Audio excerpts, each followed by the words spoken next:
David, what are you doing? I am starting the multi-point on this customer's vehicle.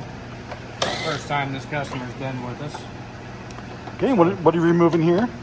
Right now I'm opening up the engine air filter box.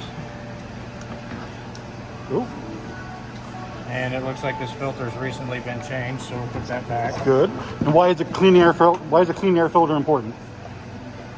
A clean air filter will help on multiple levels.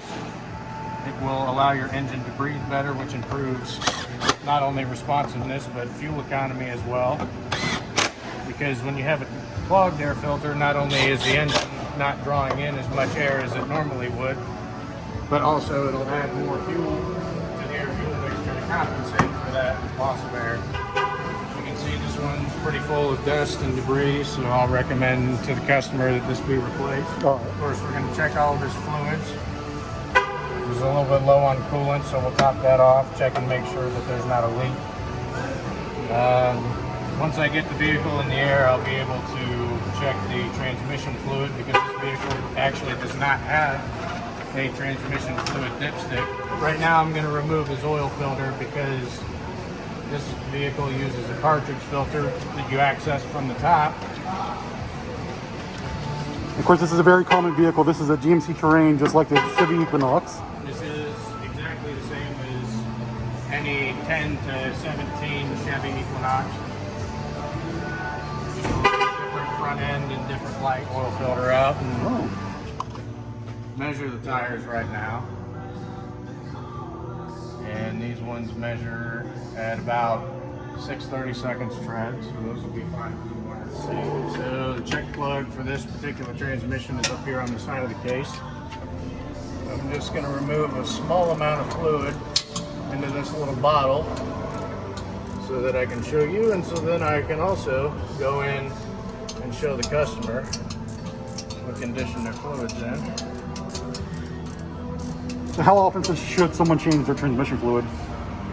For vehicles with a serviceable filter, such as the Silverados and older vehicles like the older previous generation Malibu, every 50,000 miles.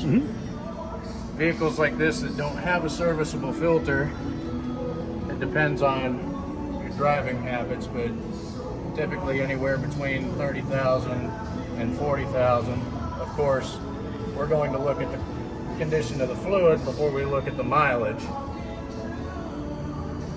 Because, for example, I had a Chevy Trax last week that only had 28,000 miles on it, but the fluid was already contaminated and ready to be changed side by side. Oh wow, big difference there. And as you can see, this old fluid that I just removed from this vehicle has a darker color to it, and that is from the friction material and the clutches inside the transmission wearing and getting swept up into the fluid, which gives it that darker color.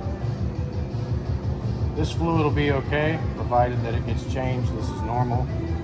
Now, if your transmission fluid is a very dark black, or if it's got a silver tinge to it from metal shavings, you'll want to get your transmission checked out by one of our drivability technicians. But for this one, a simple drain and fill will take care of it. So I'm going to go talk to the customer and see what he wants to do. All right. But it'll basically be the same premise for the remainder of the fluids. So it looks as if this will be the only one that I bring to the customer today. And of course, I'll check the brakes and bring him any other issues that I find. But that's basically your multi-point here at Clinton. Sounds good. Well, David, I appreciate your time today. Absolutely. Thank you, John. My pleasure.